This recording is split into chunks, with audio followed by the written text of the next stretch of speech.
I think others are also maybe able. Yes, I'll come again, Yuvan.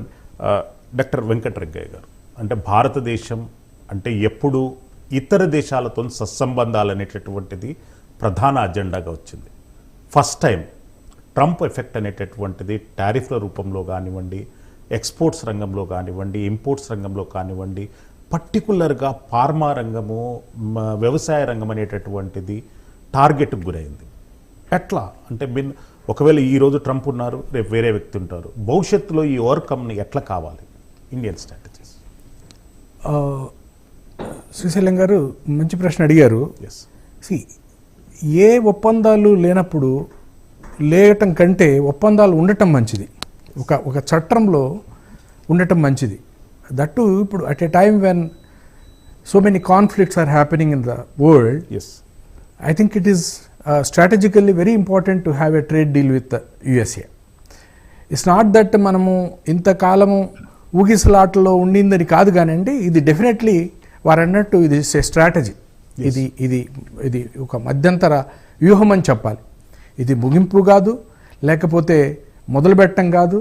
It's definitely a strategic step in going forward అండి. Pharma రంగం మీద ఈ interim agreement పెద్ద impact ఏం లేదు. That has not been added in to this. And వ్యవసాయ రంగం మీద కొన్ని అపోహలు ఉన్నాయి, which is not correct. In fact so whatever has been existing in the trade. Rangaiah garu, అంటే మీరు డైరెక్ట్ వ్యవసాయ రంగానికి కనెక్టింగ్గా ఉన్నటువంటి వ్యాపారవేత్త, ఇప్పుడు జరిగినటువంటి ప్రిలిమినరీ ట్రేడ్ డీల్లో వ్యవసాయ రంగానికి వచ్చినటువంటి ఉపయోగాలు ఏంటి? No, definitely అండి. Think is 500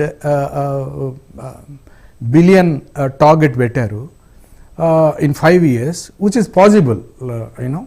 the second apprehension that మనం ఓపెన్ అయిపోయాము, మెయిజ్ ఇంపోర్ట్ చేసుకుంటాము, మిల్క్ ఇంపోర్ట్ చేసుకుంటాము, లేకపోతే విచ్ ఆర్ మనము ఇండియా డామినెంట్గా ఉందో అవన్నీ తెచ్చుకొని ఒక డిఫరెంట్ కాంపిటీషన్ క్రియేట్ చేస్తామనే అపోహ కూడా నిజం కాదు. It's not open. There is no mention of these particularly these commodities in the trade deal.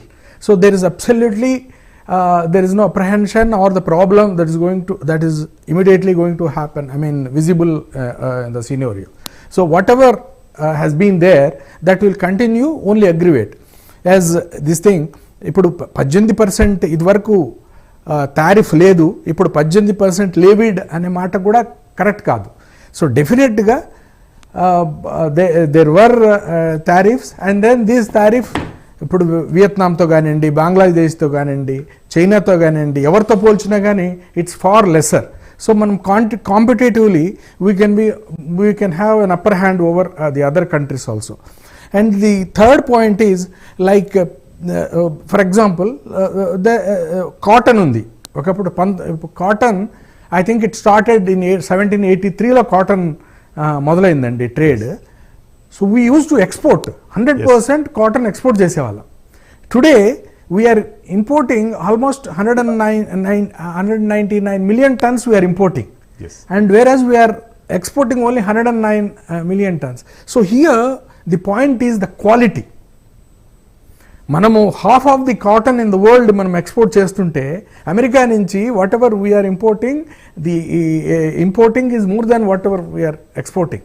So the quality here the most important. So the quality conscious also will come. మన producers, మన exporters కూడా will inculcate that. So in that way that is the basic thing that we have to learn at this point of time.